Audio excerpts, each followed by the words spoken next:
que voy a dictar. ¿Ok? Por favor.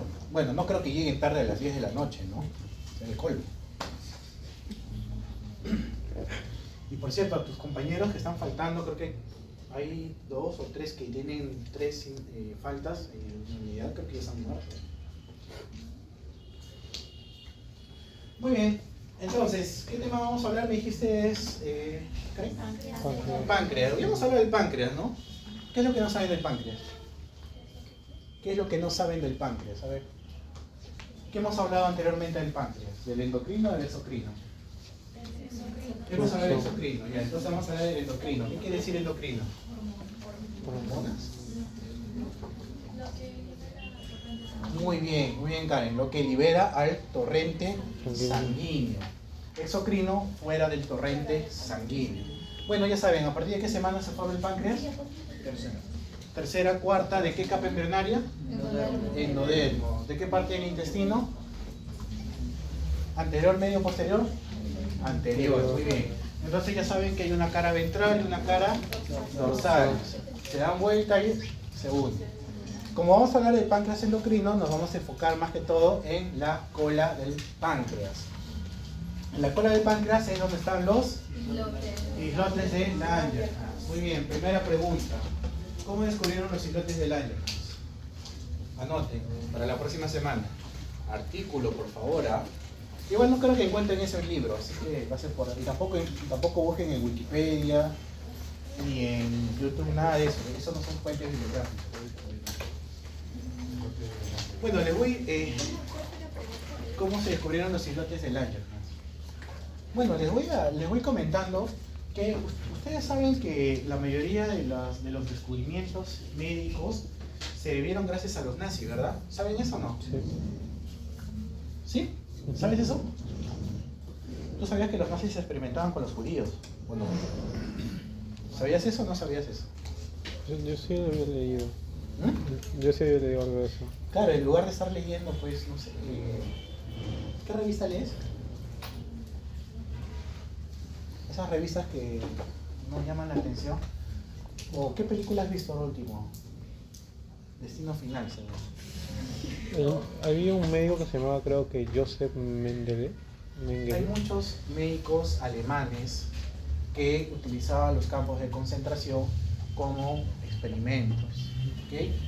Dentro de los avances a la medicina, lamentablemente, muchos de los descubrimientos médicos se debieron a los experimentos de los nazis, ¿okay? Porque experimentaban con los judíos.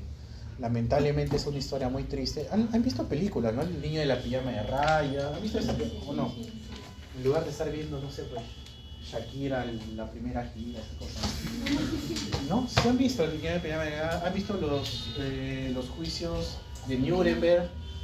¿Han visto las cartas de Auschwitz? No sé si se pronunciará bien. ¿Sí? ¿Han visto? ¿Sí? Pues véanlo, chicos. De verdad, es algo histórico, es algo... O sea, la película es muy cruda. ¿Han visto El pianista? Miren, que no han visto. Han visto El pianista, ¿no? Cómo eran los campos de concentración, cómo los maltrataban a todos los nazis. Mira, los judíos, ¿no? Entonces, los islotes de Langerhans, les voy adelantando, fue descubierto por alemanes. Ustedes ya lo van a leer para la próxima semana. Okay, es el mismo tema de para todo el grupo. ¿Okay? Entonces son un acúmulo de células que están en la cola del páncreas. No es un acúmulo de muchas células que están rodeadas de acinos pancreáticos. ¿Okay? Ustedes ya saben por quién está irrigado la cola del páncreas, ¿verdad? ¿Por quién? No. ¿Quién está junto a la cola del páncreas? ¿Qué órgano? El vaso. ¿Quién irriga el vaso? La esplénica. Entonces la cola es irrigada por las ramas de la esplénica.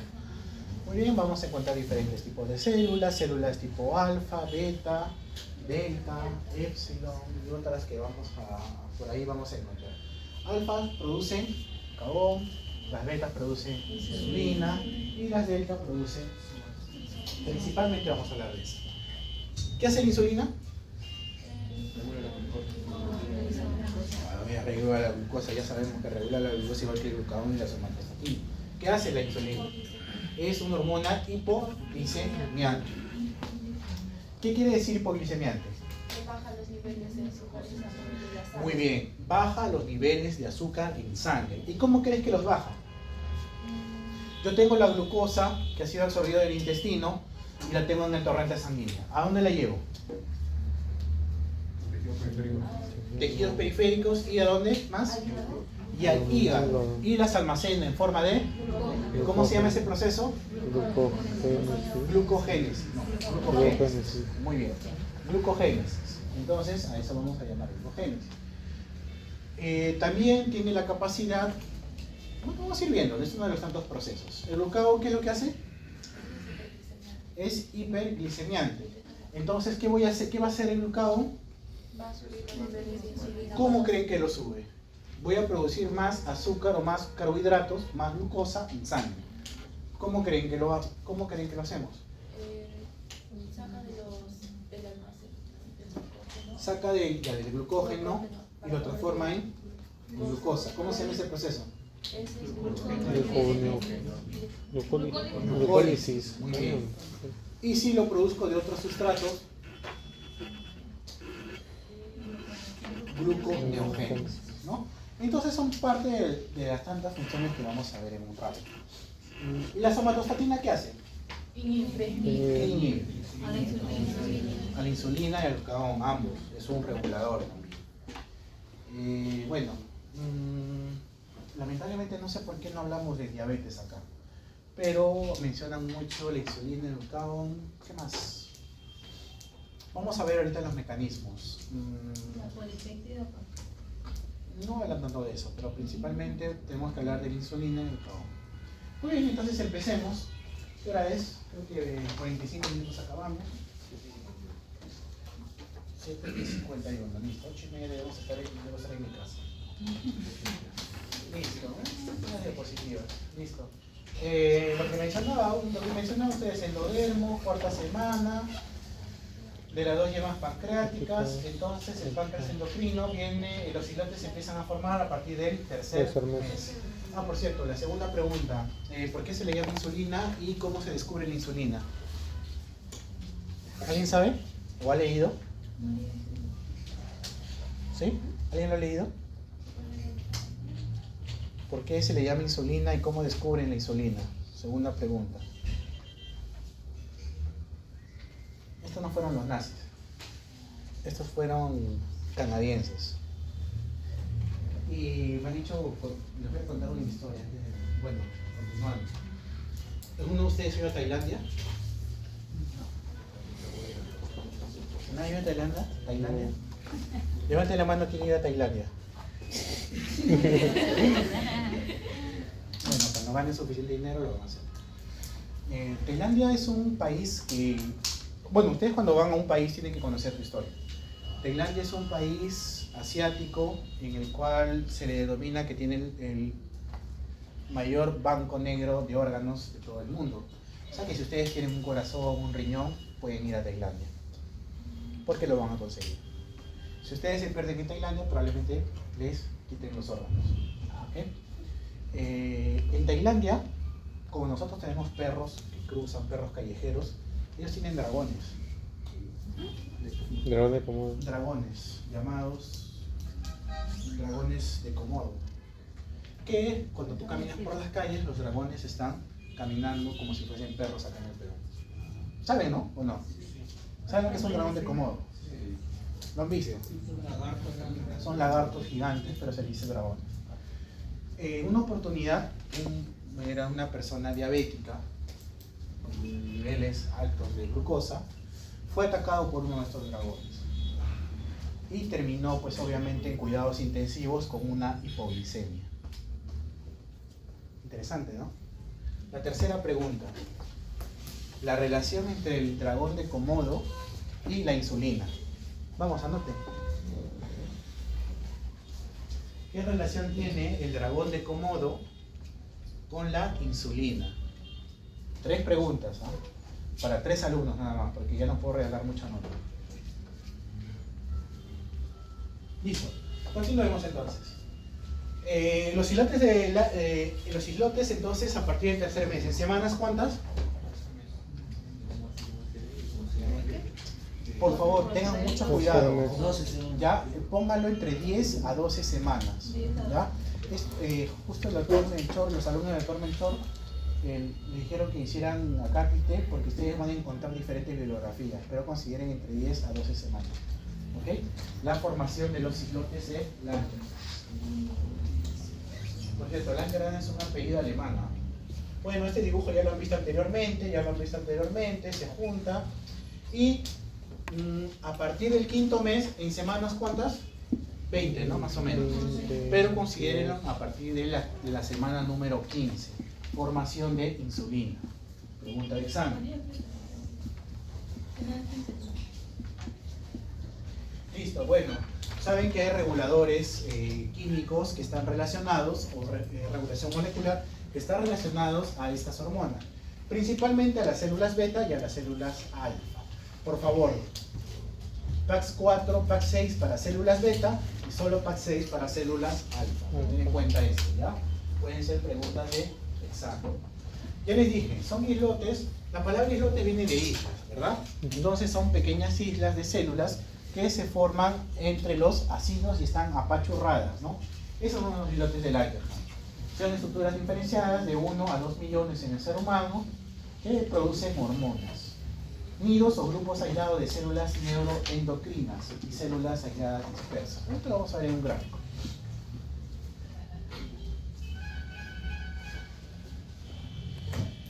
Les dije, ¿no? Si vamos a hablar de los islotes de Langerhans, nos vamos a enfocar más que todo en la cola.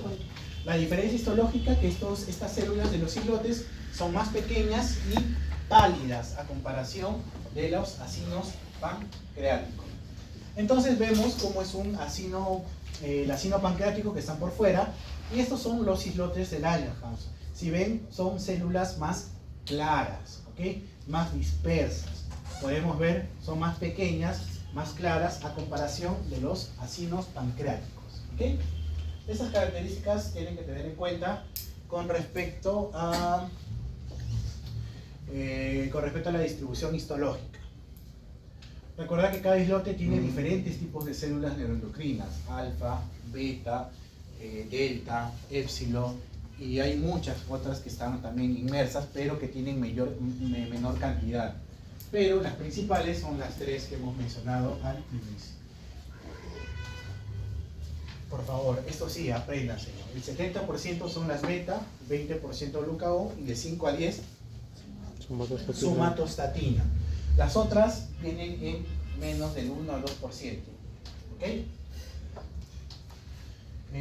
Hay otro tipo de células secundarias que vamos a encontrar en los islotes, que ya hemos hablado anteriormente, las péptido intestinal vasoactivo. ¿Vasoactivo qué quiere decir? Vasodilatar a nivel intestinal. En un otro por ciento, las células epsilon secretoras de grelina. ¿Qué hacen la grelina? Estimula el apetito. Células mixtas, heterocromáfines, bueno, y tienen en menor cantidad motilina, sustancia P, serotonina, que ustedes ya lo han visto anteriormente. ¿Ok? Entonces, más o menos, este es un dibujo del islote de Langerhans. Bueno, del islote, ¿no? Porque alrededor están los acinos. Los islotes son un montón de células diferenciadas que van a producir hormonas neuroendocrinas. ¿Ok? Generalmente estas células están apachurradas, ¿no? Entre los acinos, por eso están dispersas y por eso se le llaman islotes, porque se parecen a las islas. Ustedes ya saben, entonces, en conclusión, células alfa, glucagón, son hiperglicemiantes. Células beta, insulina, hipoglicemiantes. Células delta, somatostatina, inhibe tanto las alfa como las beta. Por favor, recordar principalmente esas tres, estudien esas tres. Y la somatostatina inhibe la secreción de insulina y glucagón. ¿Ok? Por favor, recordar esas. Ustedes ya saben la grelina, la gastrina. Bueno, para hablar del glucagón, ya sabemos, en general se resume que es una hormona hiperglicemiante. Entonces, ¿qué es lo que va a hacer? Aumenta la concentración sanguínea de glucosa. ¿Te acuerdas que lo que dijiste es glucólisis, verdad? ¿Qué es lo que va a hacer? va a aprovechar los depósitos de glucógeno y los va a fragmentar para producir mayor glucosa. Eso se llama glucogenólisis o glucólisis. La mayoría de diapositivas de verdad se repiten. O sea, dicen lo mismo, pero de diferente manera. Se van a dar cuenta. Esta es la parte molecular, cómo se produce o cómo aumenta, ¿no? Generalmente, ¿cómo se llama? El glucagón aumenta la adenilciclasa en la membrana de los hepatocitos para formar AMP cíclico, ¿no? Para regular, ahorita lo vamos a ver en un gráfico, para regular la proteincinasa. ¿Ok? Esto lo vamos a ver en un rato. Activa la fosforilasa B sinasa, la transforma de la beta al alfa y degrada el glucógeno.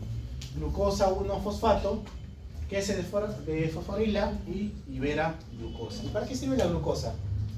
¿Para qué necesito glucosa? ¿Qué? ATP, a través del ciclo de ese ciclo que nunca llegué a aprender, pero es el ciclo de Krebs. Vamos a mencionar un poquito del ciclo de Krebs en un rato también. ¿Ok? Pero esto es lo que este es el proceso, el proceso biomolecular por el cual aumenta la glucosa a través de la destrucción del glucógeno. Lo mismo, ¿no? Voy a decir lo que les mencionaba anteriormente, aumenta el AMP cíclico. ¿Ok? Recuerden que, creo que también acá hablamos que si ustedes empiezan a hacer ejercicios, las reservas de glucógeno se les va a agotar en algún momento, ¿verdad? Sí saben eso, ¿verdad? Si los mandan a una maratón y no consumen nada de glucosa, se pueden desmayar. Principalmente una infusión de glucagón a las 4 horas puede agotar las reservas de glucógeno hepático. O sea, en 4 horas de ejercicio intenso, ustedes pueden agotar todas sus reservas de glucógeno.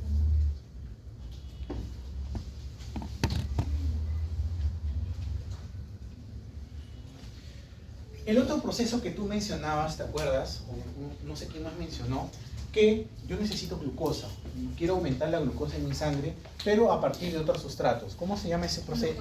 Gluconeogénesis, ¿no? A través de la gluconeogenia. ¿Qué es lo que va a hacer? Estimular la velocidad de absorción de aminoácidos y su posterior conversión a glucosa a través del piruvato, en fosfolipiruvato, para pasar a la gluconeogénesis. Eso es lo que va a ocurrir. Entonces ya tenemos dos procesos: glucólisis y gluconeogénesis.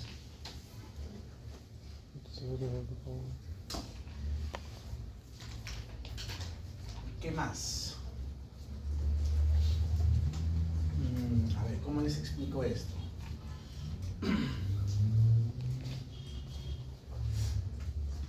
¿De dónde más puedo conseguir? No sé si acá les mencioné, yo practico natación en aguas abiertas. Sí, les mencioné. Los que practican natación en aguas abiertas, el sustrato lo sacan de otro lugar, por la termogénesis. ¿De dónde? No. Del tejido adiposo. Cuando yo transformo energía del tejido adiposo, ¿cómo se llama ese proceso? Termogénesis, pero lipólisis. Muy bien, voy a destrozar mis depósitos de grasas para transformarla en energía. ¿Ok? Entonces lo que va a hacer otro efecto del glucagón es activa la lipasa de las células adiposas. Esto se le llama lipólisis, para tener ácidos de grasos para el consumo energético. ¿Por qué? Porque el nadador necesita mayor glucosa, activo mi glucagón, pero ¿de dónde saco? Yo necesito sacar de mis células adiposas, ¿no? Para el consumo de tipo energético. Entonces voy a inhibir también a que se depositen mis triglicéridos, más bien los voy a utilizar, los voy a transformar en energía. ¿Cómo se llama ese proceso? Beta oxidación.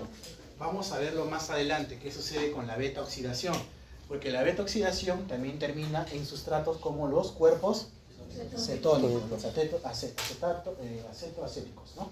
Lo vamos a ver más adelante, ¿ok? Pero hasta ahorita quiero que solamente entiendan que el glucagón activa la lipólisis a través de los ácidos grasos y entran a una vía diferente para producción de energía que se llama la beta oxidación. Sus productos finales, ATP y cuerpos cetónicos. Eso lo vamos a ver en un rato. Entonces, en resumen, el glucagón, glucólisis y gluconeogénesis, ¿no? Ahí están los mecanismos: activa la lipasa, inhibe los depósitos de triglicéridos, estimula la absorción de aminoácidos, activa la enzima que transforma. Eso es lo que hace, ¿no? ¿Cómo se activa? Generalmente cuando la glucosa está baja, el glucagón está elevado, responde a la elevación. ¿Y qué pasa cuando tengo suficiente glucosa? ¿Qué pasa en el glucagón? Empieza a disminuir. Ya tengo suficiente glucosa, ya no necesito activar al glucagón, ¿no?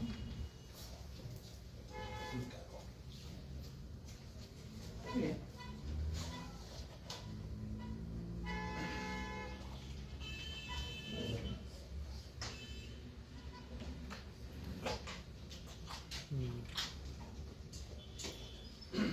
Más de lo mismo. Recuerda que le dije que la gluconeogénesis fomenta la rápida conversión de aminoácidos en glucosa. ¿Cómo se llama ese proceso?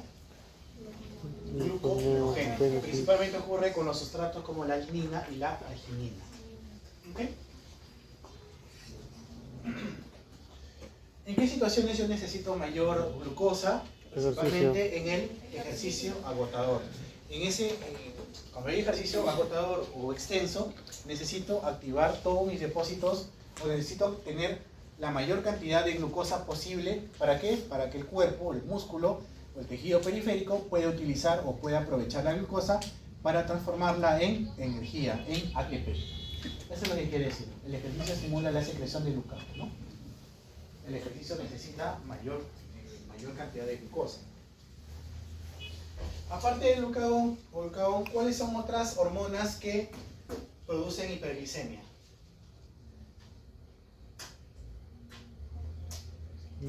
La del estrés, ¿cuál es?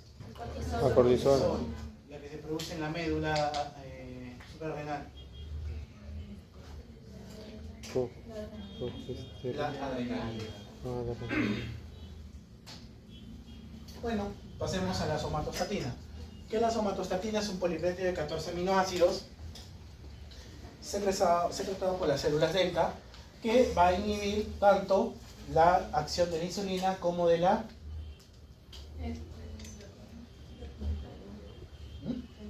del glucagón. Muy bien.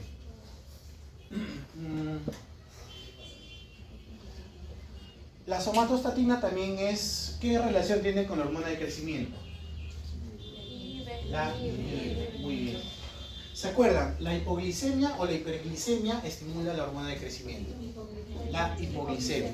Entonces, si tengo somatostatina, la estimula el aumento de la glicemia, o sea, la hiperglicemia. Todo lo contrario de la hormona de crecimiento. Aumento de aminoácidos, aumento de ácidos grasos, aumento de concentración de hormonas gastrointestinales. Su efecto es reducir la secreción de insulina, glucagón, reduce la motilidad, disminuye tanto como la absorción, ¿no? La somatostatina.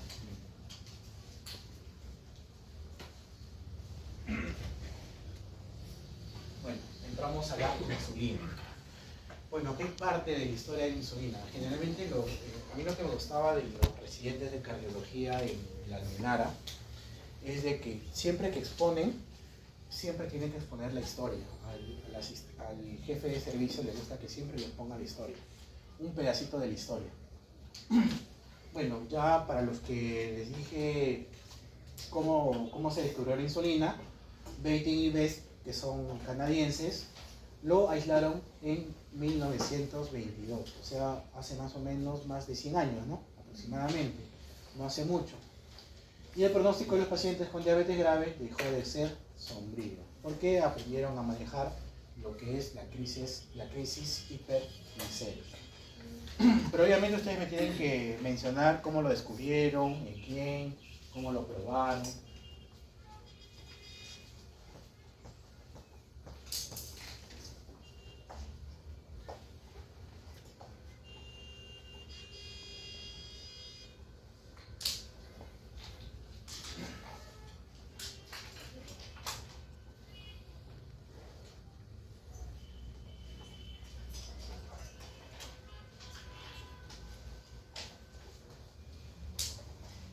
Bueno, acá vamos a entrar, nos vamos a sumergir, por favor, quiero que... Esta parte es la más pesada de todas, porque creo que como 50 diapositivas de insulina que se repite lo mismo. Ya nos empiezan a hablar que la insulina, las causas de mortalidad y muerte en los diabéticos se deben a las alteraciones de los lípidos, tanto la acidosis como la arteriosclerosis. ¿Por qué querrá decir esto? ¿Por qué nos dice esto la primera diapositiva? ¿Alguien tiene alguna idea? Lo vamos a ver más adelante y yo les voy a empezar. ¿De qué mueren los diabéticos generalmente? ¿Saben? ¿Qué? La mayoría mueren de infartos cardíacos.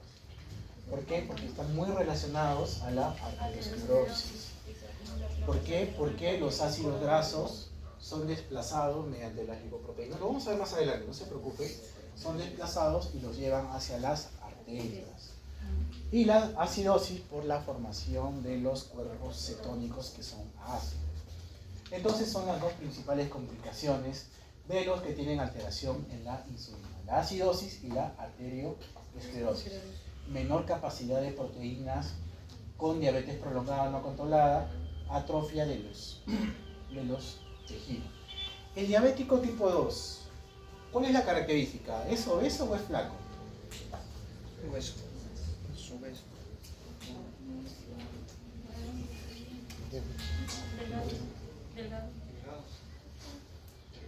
No, delgado. ¿Por qué dudas? Más obeso. ¿Por qué dudas? Es obeso. ¿Y por qué se vuelve flaco? Porque está haciendo rápidamente degradando. Está degradando. El déficit de insulina empieza a producir mayor... ¿Qué dijimos que hace el glucagón? Lipólisis. Muy bien. Menor síntesis de proteínas. Entonces la insulina... Lean este segundo párrafo. La menor capacidad de síntesis de proteínas de los pacientes con diabetes prolongada no controlada determina la atrofia de tejidos y múltiples alteraciones funcionales. El diabético tipo 2 al inicio es gordo, sedentario, es obeso. ¿Qué es lo que pasa? Porque aún su insulina está funcionando, pero en algún momento cuando es mal controlado empieza a bajar de peso, ¿ok? Empieza a disminuir de peso porque la insulina ya no funciona, ya no está trabajando la insulina. Es en el momento donde empieza a perder peso. No confunda. Entonces el diabético tipo 2 empieza con una persona obesa y termina flaco. ¿Y el diabético tipo 1? Es flaco. ¿Por qué es flaco?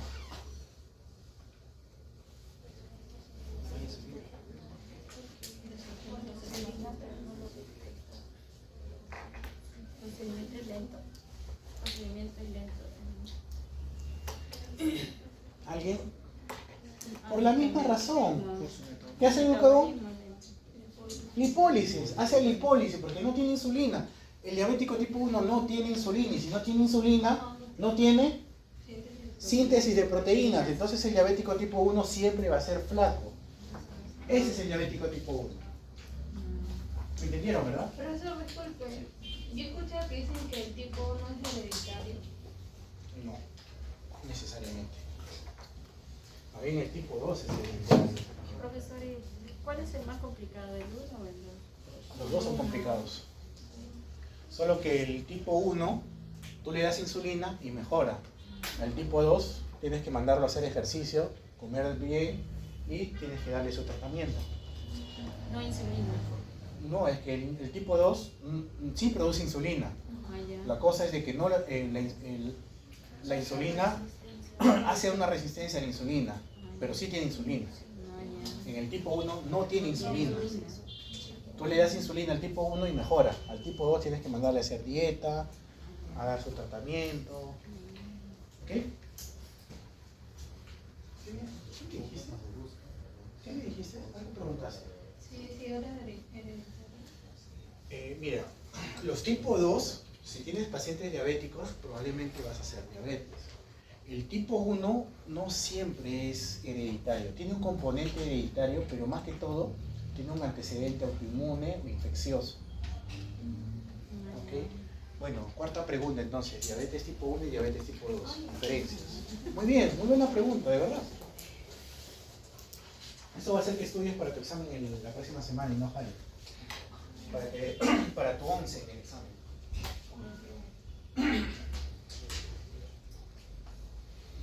Entonces la insulina, ¿qué va a hacer? ¿Va a formar glucógeno o va a destruir glucógeno?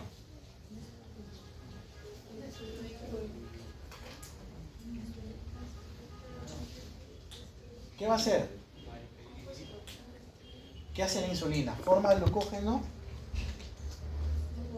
o cataliza el glucógeno?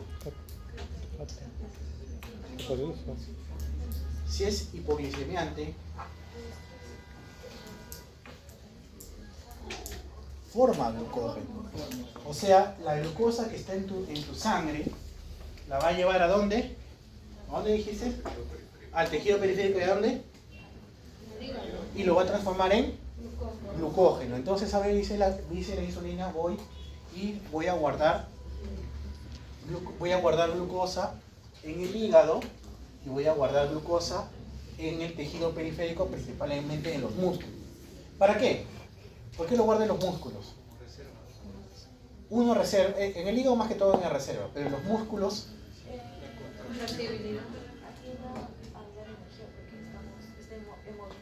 Muy bien, Karen. Estamos nosotros en constante movimiento. Los músculos son los que necesitan más energía porque diariamente estamos subiendo y bajando escaleras, nos estamos movilizando, vamos de un lado para otro, ¿verdad? Por eso es de que va hacia los periféricos y va hacia el hígado. Entonces la insulina dice, ¿sabes qué? Me voy al músculo y me voy al hígado. Y si soy una persona sedentaria, ¿sabes qué? Uso el ascensor, no me gusta subir las escaleras, le compro al muchacho de la esquina su twister, con su, no sé qué más compran. ¿Qué tiene? Un mostrito. Y ustedes creen que el aceite es nuevo, ¿no? Utilizan aceite reciclado, ¿no? Ustedes dicen que rico, ¿no? ¿Sí? ¿Sí? Tu enamorado te iba a comer ahí, ¿verdad? Te dice, vamos a comer el twister del señor de la esquina. Te está matando, abre los ojos. Se quiere deshacer de ti. Muy bien, entonces, ¿qué pasa si la insulina lleva los músculos y lo lleva al hígado y tú eres sedentario? No te gusta usar el ascensor, te gusta ver televisión, te gusta estar sentado, no corres, no haces deporte. ¿Qué va a pasar? ¿A dónde va a ir el almacenamiento? Ya está en el hígado, ya está sobresaturado, y en el músculo no lo estás usando. ¿A dónde se va? Muy bien, al tejido adiposo. Entonces voy a convertir mi glucosa en grasa, en ácidos grasos. Lo voy a transformar. Y si no lo sigo utilizando, se sigue acumulando. ¿Y en qué? Obesidad. ¿Y luego a dónde se va? ¿Qué les dije? A las arterias. ¿Cómo se va a las arterias? Se aumenta el colesterol malo. Muy bien. Se transforma en colesterol y es transportado junto a los triglicéridos mediante las ¿qué? LDL en inglés es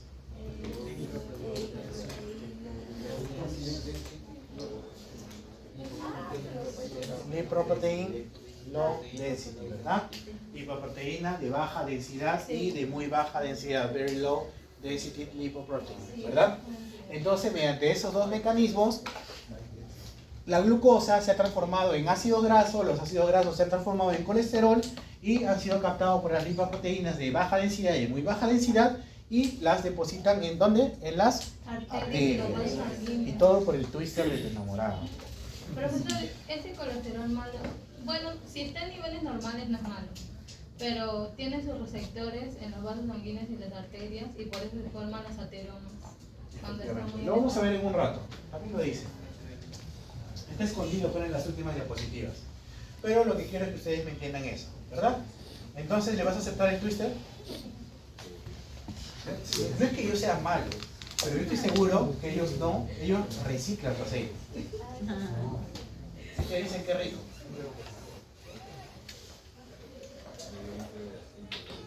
Acá está, mírenlo, ya lo están mencionando desde el inicio. Al mismo tiempo El exceso de hidratos de carbono que no pueden almacenarse en glucógeno en el tejido periférico y en el hígado se convierte en y se conserva en él. Eje de pozo. Muy bien. Insulina. La insulina generalmente tiene un efecto de... Aminoácidos que transforman en O proteínas. sea, yo generalmente con la insulina, recuerden, la insulina es hipoglicemiante, hipoglicemiante. Si es hipoglicemiante, ¿qué relación tiene con la GH, con la hormona de crecimiento? ¿Estimula o inhibe? Estimula, muy bien. Entonces, si la hormona de crecimiento, ¿qué va a hacer? Mayor síntesis de... Anabolismo de las proteínas. Acá está. Entonces la insulina se relaciona con la hormona de crecimiento.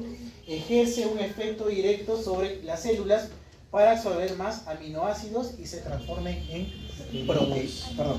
en proteínas. ¿Ok? ¿Y qué pasa si mi insulina ya es deficiente? Soy obeso, soy sedentario, no me gusta hacer deporte, me gusta usar el ascensor, me gusta comer con el señor de la esquina. ¿Qué va a suceder con la insulina? La insulina se va a hacer ineficiente. Al hacerse ineficiente va a perder todos estos efectos. En lugar de transformar en proteínas, ¿qué va a pasar? Las va a degradar. Por eso es que el diabético empieza a adelgazar, empieza a hacerse, sus músculos empiezan a atrofiarse. ¿Me entienden, verdad? Olvídate de la cetoacidosis, todavía no entramos en esa parte. ¿Me entendieron, verdad? ¿Sí? ¿Sí? ¿Sí?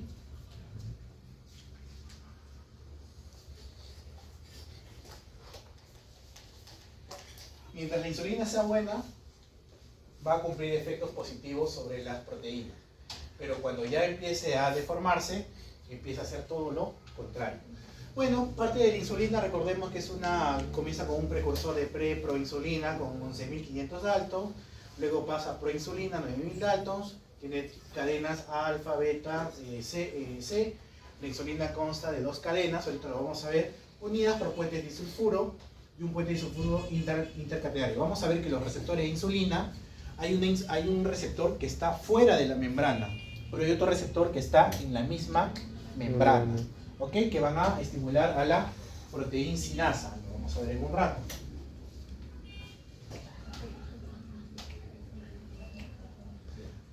Recordad, la insulina tiene una vida de 6 minutos, ¿ya? Y puede desaparecer de circulación entre 10 a 15 minutos. Bueno, acá ahorita vamos a hablar sobre los receptores. Acá está.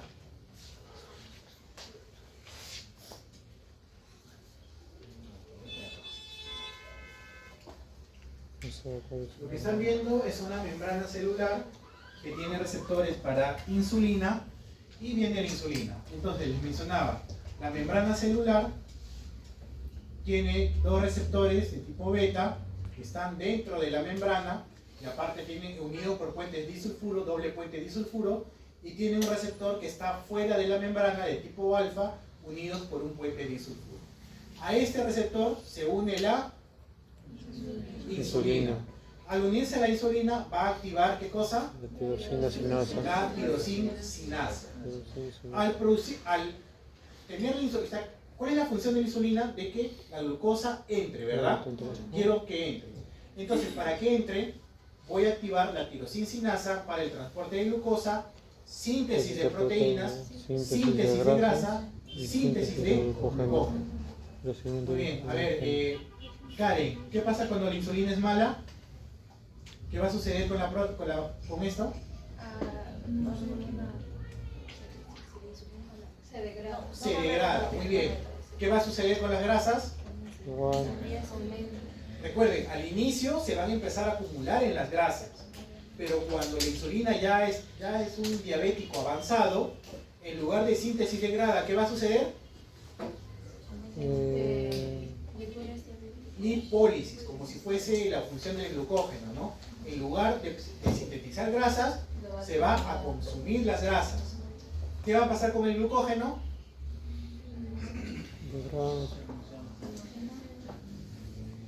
Y el crecimiento y expresión de genes. También hay una expresión genética de la insulina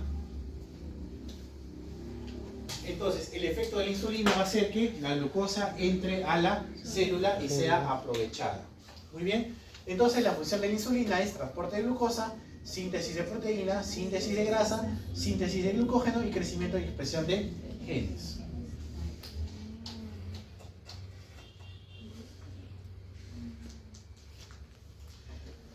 ¿Qué sucede en el cerebro?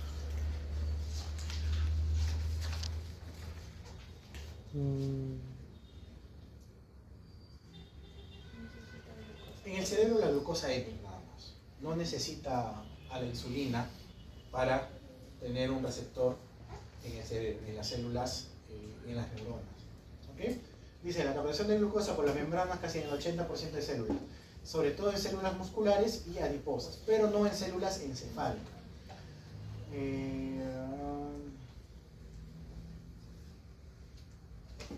Entonces el cerebro no necesita insulina para que la glucosa entre. La glucosa simplemente entra, porque va a entrar.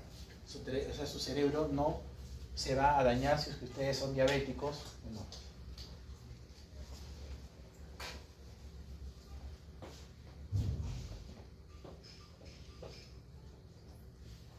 Recuerde la vida media de la insulina de 3 a 5 minutos hasta los 10 a 15 para que desaparezca. Pero creo que en el otro decía 6. 6 minutos. Es una variante. De 3 a 6, 4 a 6. Pequeños, un minuto no hace la diferencia.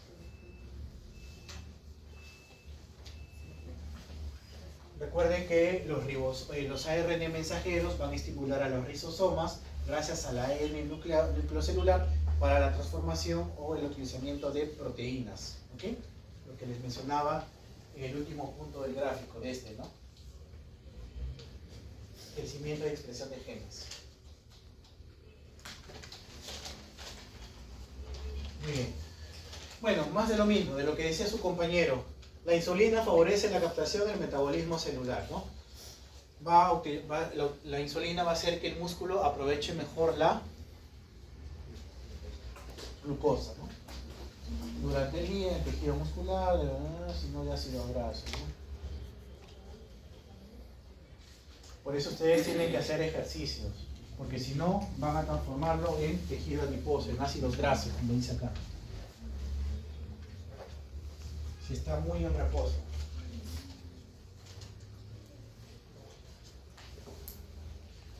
Bueno, se vuelve a repetir lo mismo, ¿no? En dos situaciones en que el músculo consume mucha glucosa, en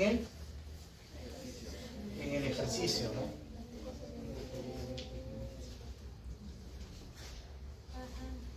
Luego, ¿dónde consume glucosa? Cuando no estás comiendo, pues, ¿no? Cuando estás en ayuno.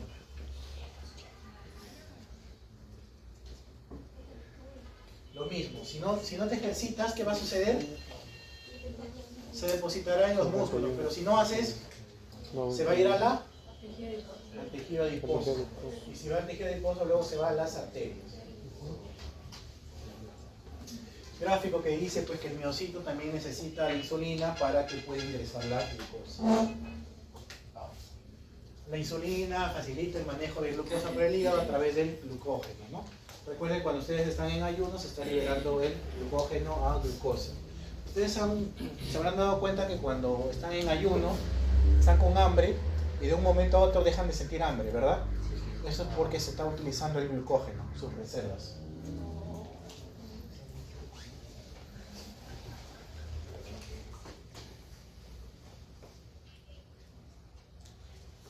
Muy bien. Todo esto es en un gráfico. Vamos a ver.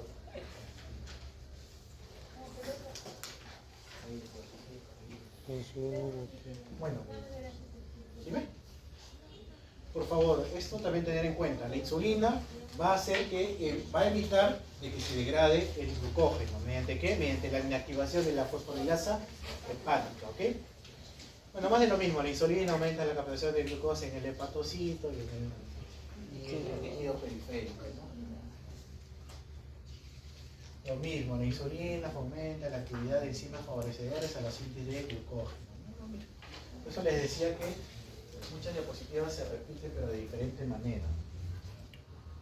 Lo mismo les decía, el hígado se libera glucosa entre comillas. Cuando ustedes no están comiendo, obviamente no están produciendo glucosa. Así que necesitamos obtener glucosa de otras fuentes, en este caso del glucógeno, ¿no? O sea, cuando baja el exceso de glicemia hace que el páncreas reduzca la secreción de insulina.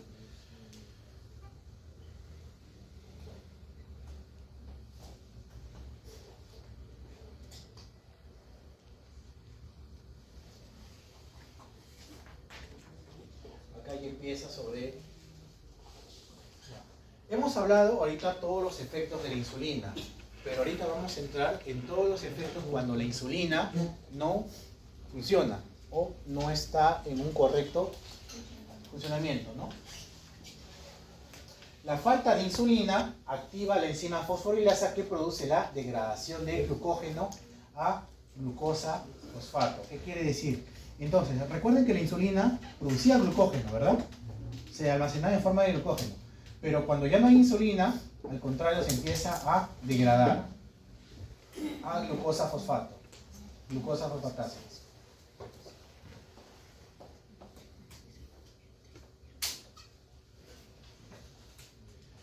Ahorita vamos a entrar a todo lo patológico.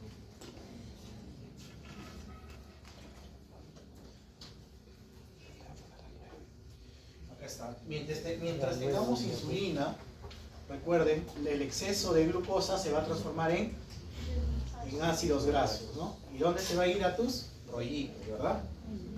Sí.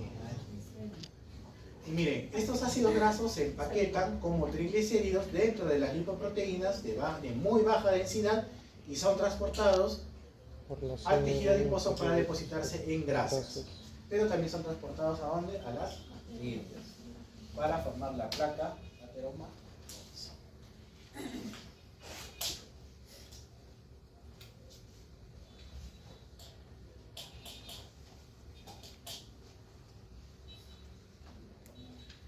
La insulina reduce la liberación de aminoácidos en el músculo, disponibilidad de precursores, esto es más de lo mismo. Ya, acá. Entonces, acá entramos ya, falta de efecto de la insulina sobre la captación y utilización de la glucosa. O sea, a partir de estas diapositivas ya entramos, ¿qué sucede cuando la insulina no está trabajando adecuadamente? El cerebro no se va a afectar, el cerebro no tiene pierde, porque el cerebro no utiliza insulina para que la glucosa pueda ser aprovechada. Simplemente las células encefálicas son permeables a la glucosa y pueden ser aprovechadas sin uso de la insulina. ¿Ok? Tener en cuenta. O sea, su cerebro trabaja solamente con glucosa, no con insulina.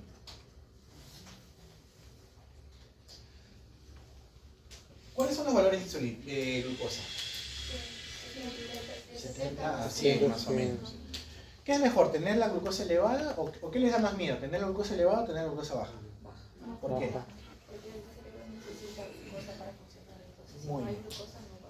Muy bien, efectivamente el cerebro necesita glucosa para trabajar. Si yo tengo niveles entre 20 a 50, probablemente voy a entrar en coma. Si ustedes dejan de comer, se van a desmayar, van a perder la conciencia. En algunos, shock hipoglicémico, caracterizados por irritabilidad nerviosa progresiva, lipotimia, crisis convulsiva. No sé si a ustedes les ha pasado que cuando están en ayuno se ponen más irritables. ¿Sí? Y cuando comen, ¿sí? Han experimentado. Para los hombres, cuando sus enamoradas estén enojadas, llévenlas a comer. Es una buena opción. Antes de discutir o antes de reconciliarse, llévenlas a comer. Sirve. Alivia la irritabilidad. La fisiología.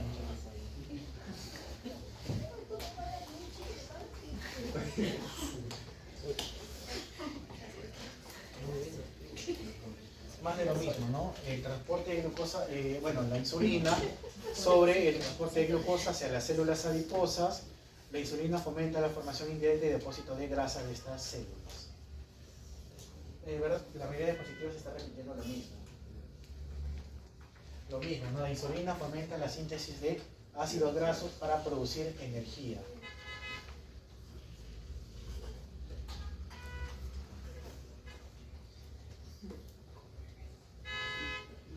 Lo mismo, si ya tengo mis depósitos llenos de glucógeno en el hígado, toda la glucosa adicional va a ir ¿a dónde? A la síntesis de grasas. ¿Cómo se llama ese proceso? Beta oxidación. ¿Okay? Ahorita lo vamos a ver. Acá está, ¿no? El ciclo del ácido cítrico de glucosa con fines energéticos, ¿no? Para la síntesis de ácidos grasos.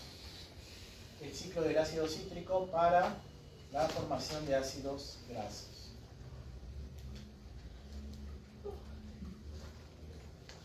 Recuerden, mientras la insulina está trabajando adecuadamente, va a inhibir la acción de las lipasas. Pero cuando la insulina deja de trabajar, más bien va a aumentar la lipólisis mediante las lipasas. Por eso, acuérdense, el diabético tipo 2, mientras su insulina funcione, va a ser obeso. Pero cuando ya deje de funcionar, va a empezar a perder peso, va a empezar a adelgazar. Lo mismo, voy a repetir todas las diapositivas. La insulina fomenta el transporte de glucosa a las células adiposas, ¿no? Sencillo. No sé por qué han repetido tantas diapositivas.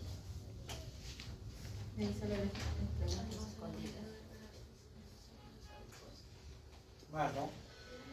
La formación de triglicéridos se adoptan depósitos de grasas en las células adiposas, valga la redundancia.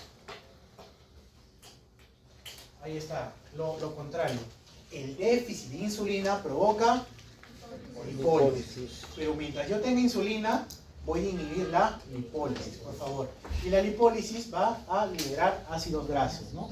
Para sustrato energético. Lo mismo, si el diabético tipo 2 está bien controlado, si funciona su insulina, va a estar gordito. Pero cuando deje de funcionar su insulina, empezará a bajar de peso.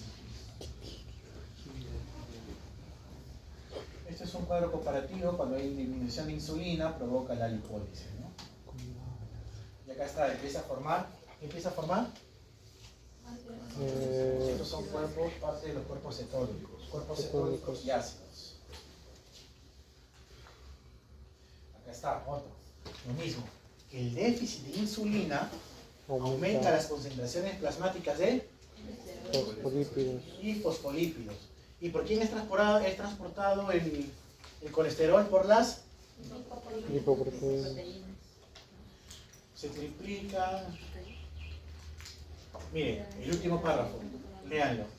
El incremento de lípidos, sobre todo el colesterol que ha sido transformado, acelera el desarrollo de cirrosis. Ahí está, o sea, las lipoproteínas lo van a mandar a las arterias, ¿no? Todo ese colesterol, todos esos triglicéridos. ¿Sí? Esto sucede en los enfermos con diabetes grave, por eso que los diabéticos mal controlados se infartan.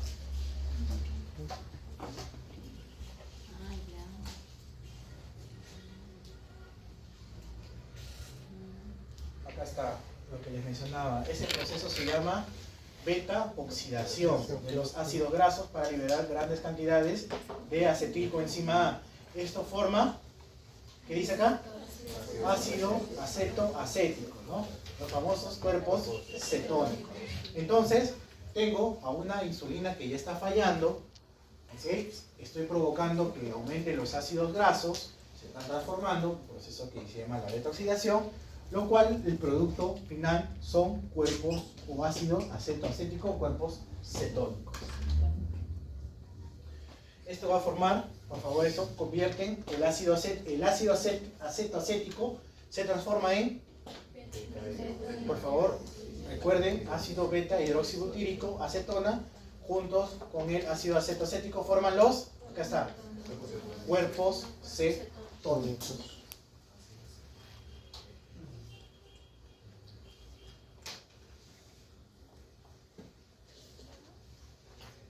Otra vez, la insulina facilita la síntesis y depósito de proteínas, les mencioné, ¿verdad?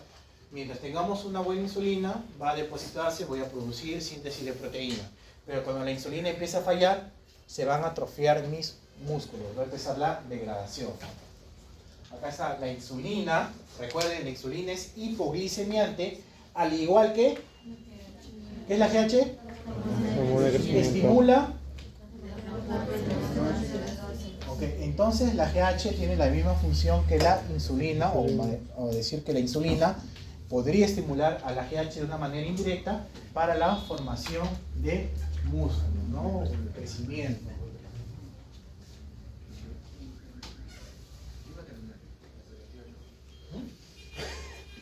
Falta, son 140.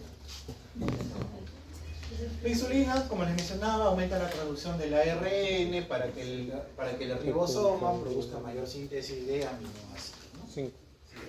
A través del ARN, no se vuelve a repetir. La insulina inhibe el catabolismo de proteínas mientras la insulina está funcionando, pero cuando no funciona, va a ocurrir todo lo contrario. Esto es todo lo contrario. Ahora te dicen, ¿no? La deficiencia de insulina provoca el descenso de proteínas y el incremento de aminoácidos en el plasma. ¿Por qué hay incremento de aminoácidos en el plasma? Porque se han degradado las proteínas, ¿verdad?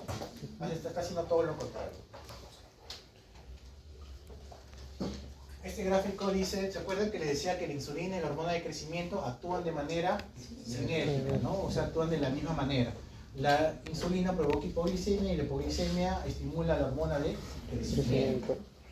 Sí. Bueno, acá está este gráfico, por favor, sí necesito que lo aprendan. Es muy importante. A ver, me toca aceptar a mí también. A ver. Mi cuerpo detecta aumento de glucosa, ¿verdad? Estoy en un estado de hiperglicemia, o sea, la glucosa está aumentada. Tengo transportadores, GLUT2, lo que va a provocar es que la glucosa entre, ¿verdad? Mediante una glucosinasa se va a transformar en glucosa 6-fosfato, lo cual se va a oxidar hasta ATP. ¿Cómo se llama este proceso? Ciclo de Krebs. Entre la glucosa 6-fosfato y el ATP está todo el ciclo de Krebs. ¿Cuántos pasos del ciclo de Krebs son? ¿Se acuerdan? 8. 13. Son 8 pasos. Son 8 estudiados, pero en realidad son bastantes pasos del ciclo de Krebs. ¿Okay? Entonces lo que ocurre es que la glucosa es aprovechada por la célula, ya la célula beta, se oxida, ciclo de Krebs, para formar ATP. El ATP, cuando se une a un potasio, recuerden que el potasio es el principal catión intracelular, cerrará los canales de ATP y canales de potasio. ¿Para qué? Para la despolarización de los canales de calcio. Entonces lo que yo quiero es que mi calcio se eleve o entre. ¿Para qué?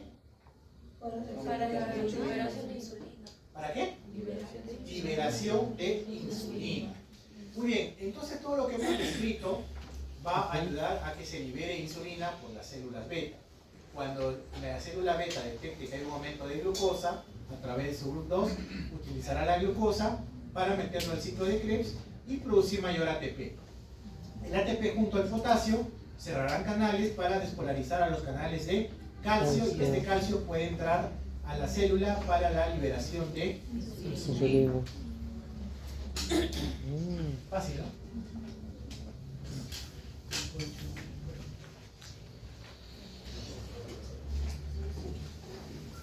Bueno, todo lo que dije está ahí.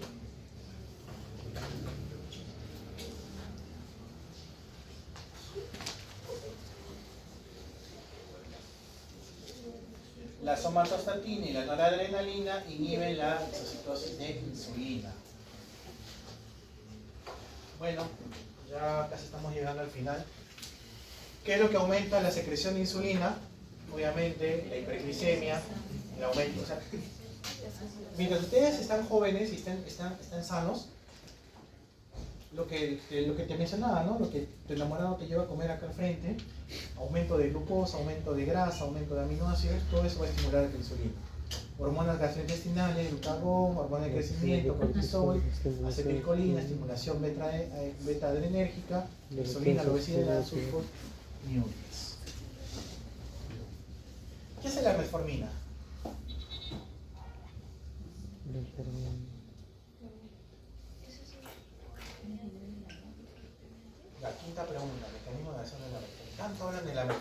que ni siquiera saben cómo se utiliza la metformina. ¿Y qué es lo que disminuye la secreción de insulina? Disminución de la glucosa en sangre, ayuno, somatostatina y actividad adrenérgica y la leptina.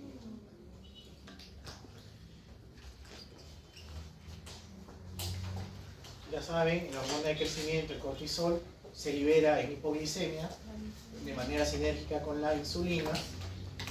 La adrenalina, por otro lado, eleva la glucosa en periodos de estrés, lo que les mencionaba, ¿no?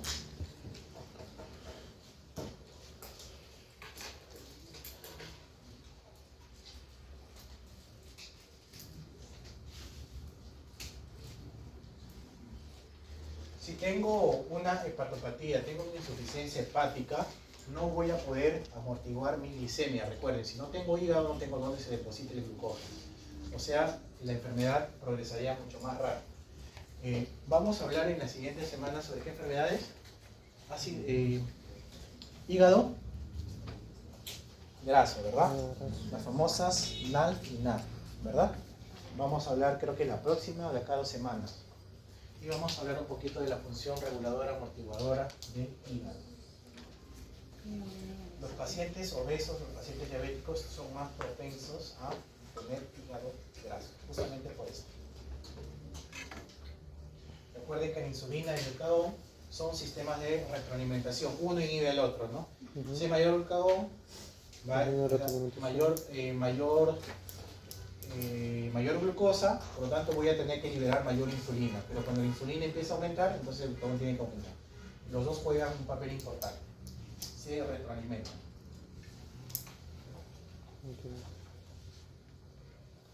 Lo que les mencionaba, ¿no? La adrenalina de la suprarrenal aumenta la liberación de glucosa también. Cuando hay hipoglicemia aumentada, estará la hormona de crecimiento.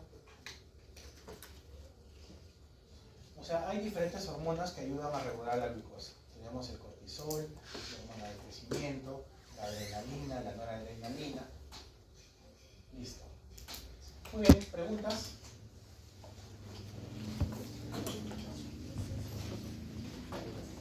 Preguntas, por favor.